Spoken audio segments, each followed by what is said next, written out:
বাপন রায়। আপনারা দেখছেন বব বাবু YouTube channel. কোথায় কি আছে, আজকে আমি চলে এসেছি কলকাতা থেকে অনেক দূরে, কোচি শহরে, কেরালা রাজ্যে। এখানে একটা খুব সুন্দর উৎসব হয়, হ্যাপি নিউ ইয়ার উৎসব।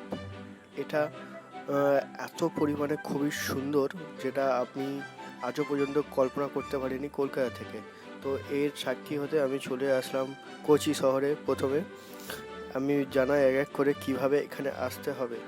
প্রথমে হলো আমাদের মেট্রো করে মহারাজা কলেজে নামতে হবে, এবং মহারাজা কলেজের পরে আপনাকে স্বামী বিবেকানন্দ পার্কের সামনে এসে ওখানে জেটি পাওয়া যায়। সেটা হচ্ছে ইন্ডিয়ান গভর্নমেন্ট দ্বারা পরিচালিত। মাত্র 6 টাকা নেয় টিকিটের মূল্য। আপনাদের মেনল্যান্ড ইন্ডিয়া থেকে ফোর্ট কোচিতে পৌঁছে দেওয়ার জন্য মাত্র 6 টাকা দেওয়া হয়। এখানে গভর্নমেন্টের যে সুযোগ সুবিধাগুলো খুবই সুন্দর, আপনারা উপভোগ করবেন, আপনাদের খুব ভালো লাগবে। তাছাড়াও এখানে অনেক রকম ব্যবস্থা আছে এই আইল্যান্ডে যাওয়া। দ্বিতীয় হলো একটা খুব বড় ব্রিজ করা আছে, যেটা কোচি থেকে ফোর্ট কোচি যাওয়ার জন্য আপনারা বাসে কিংবা প্রাইভেট কারে করে সেখানে পৌঁছাতে পারেন। তাছাড়াও আপনারা এখানে এই ফেরির মাধ্যমে আসতে পারেন। এই দুটো মাধ্যমে আপনি আসতে পারেন।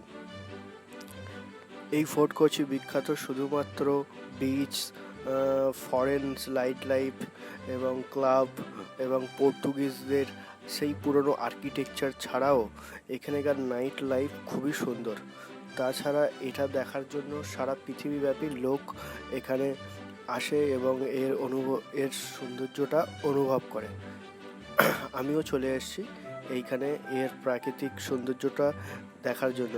এখানে শুধুমাত্র ফরেনার না, বিদেশ থেকেও লোক ছাড়াও আমাদের ভারতবর্ষের বিভিন্ন কোণে থেকে লোক আসে। আমি তো প্রথমবার দেখে অবাক হয়ে গেছিলাম। আমাদের কলকাতার লাইটিং যেমন করা হয় দুর্গা পুজোতে কিংবা ক্রিসমাসে, বাট এখানকার লাইটিংও আপনাকে মুগ্ধ করবে, যেটা কলকাতা থেকেও অনেকটা ভালো। আমি না বললেও কলকাতার মতো টক্করি দিতে পারবে। পুরো কেরালা রাজ্যে 30% হিন্দু, 30% খ্রিস্টান এবং 30% মুসলিম এবং 10% অন্যান্য জাতের মানুষেরা বাস করে। ওকে, ভেরি গুড।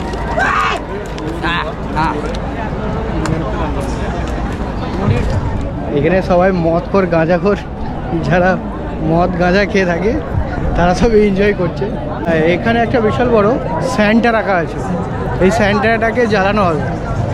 আমাদের ওখানে রাবণ জ্বালানো হয় দিল্লিতে, ক্যালকাটাতে এখানে স্যান্টা জ্বালানো হয়।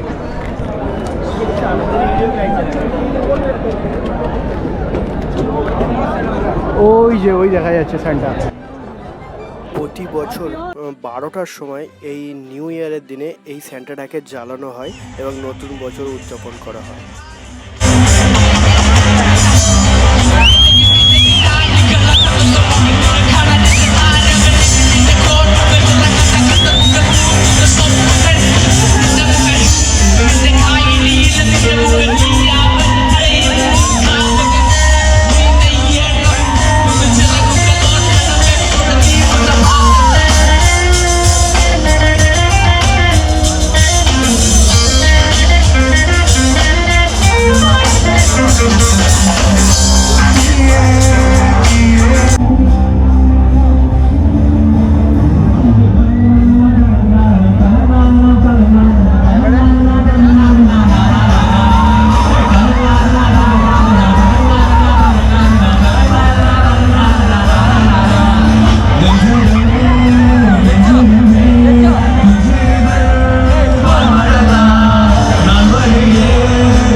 এখানে হিন্দু, মুসলিম, খ্রিস্টান, এছাড়া বয়স্ক লোক, বুড়ো, আন্টি, কাকিমা, জেঠিমা সবাই মিলে এই নিউ ইয়ার পার্টিতে আসে এবং উপভোগ করে। এমনকি আমি দেখলাম কিছু ছোট বাচ্চা যারা খুবই ছোট, মাত্র 4-5 বছরের বাচ্চা, তারাও এখানে এসে মা বাবার সঙ্গে এনজয় করছে। এটাও দেখে খুব ভালো লাগলো আমার। এখানে একটা অপূর্ব দৃশ্য। ওকে, এখন আমি এখানে বসে থাকবো কিছুক্ষণের জন্য, কারণ অনেক বেশি ভিড়ের জন্য সবাইকে বার করে দিল। আমিও বেরিয়ে এসেছি, বলছে সো মেনি ক্রাউডেড হেয়ার। একটু আগে যে গ্রাউন্ডটাকে সবাই নাচানাচি করছিল, যে ফাংশনটা অনুষ্ঠান হচ্ছিল, সেই অনুষ্ঠানটা হচ্ছে এখানকার সব থেকে বড় লংগেস্ট গ্রাউন্ড। এখানে শুধুমাত্র 4 থেকে 5 লাখের মানুষের আগমন ছিল এবং পুরো আইল্যান্ডটা থেকে 15 থেকে 20 লাখ মানুষের গ্যাদারিং ঘটেছিল। এবং তার ফলে এখানে যে মোবাইল টাওয়ারের সিস্টেমটা ছিল এবং গুগল পে, ইউপিআই সব কিছু বন্ধ হয়ে গেছিলো, ইন্টারনেট সার্ভার ডাউন হয়ে গেছিলো। তো আপনারা বুঝতে পারছেন একসাথে কতটা মানুষের আগমন একসাথে ঘটেছিল। এই যেটা দেখতে পাচ্ছেন যে গাছটা, এটা হচ্ছে একটা সিরিজ গাছ, যেটা ওয়েস্ট বেঙ্গল থেকে আজ লুপ্ত হয়ে যাচ্ছে, কিন্তু এখানে এটা সঠিকভাবে আছে। এই গাছটাকে পিছনে 8 লক্ষ টাকা খরচা করে চাইনিজ চুডি লাইট বাল্বে সাজানো হয়েছে। এবং তাছাড়া এই গাছটাকে দেখতে পাচ্ছেন কত রকম স্যান্টাকে দাঁড় করিয়ে ঝুলিয়ে বসিয়ে রাখা হয়েছে। একটা খুব সুন্দর দৃশ্য, যেটা আপনার চোখে মনোরম সৃষ্টি করবে, মানে চোখে শান্তি দেবে, এমন একটা খুব সুন্দর দৃশ্য। আমি এখানে ঘুরলাম প্রায় আধা ঘন্টা মতো। তাছাড়া আমি আবার সামনের দিকে এগিয়ে যাচ্ছি, যেখানে আরও অনেক কিছু দেখার আছে। আপনাদেরকে দেখাই এক এক করে, আপনারা সাথে থাকুন। আমরা চন্দননগরে অনেক লাইটিং দেখেছি জগদ্ধাত্রী পূজাতে, এবং কলকাতাতেও অনেক লাইটিং দেখেছি, কিন্তু এখানকার লাইটিংটাও আমি দেখে অবাক হয়ে গেছি যে এরাও খুব সুন্দরভাবে লাইটিং করতে পারে। আমার ধারণা অনেকটা ভুল ছিল। যখন আমি এখানে আসলাম তখন আমি বুঝতে, এটা হলো একটা পর্তুগিজ ইউনিভার্সিটি। এখানে পর্তুগিজ ভাষায় শিক্ষাদান করা হয়। এখানে ম্যাপ দেওয়া আছে, এই দেখুন পর্তুগিজরা কীভাবে ভারতে সমুদ্র পথে থেকে ভারতে এসেছিল। আর একটা খুব সুন্দর জিসাসের কীভাবে বর্ণ হয়েছিল তার দৃশ্য।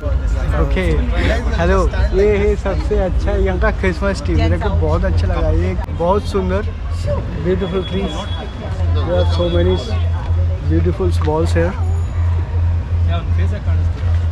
No, Latif, come on.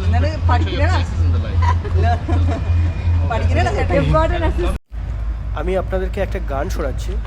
গানটা হচ্ছে মালায়ালাম ল্যাঙ্গুয়েজে। আপনারা যদি গেস্ট করতে পারেন কমেন্টে লিখে জানান যে গানটা কি। আমাদের বাংলা মুভিতে এই গানটার ব্যবহার বাংলাতে করা হয়েছে। যদি আমি দেখতে Swagger down the street.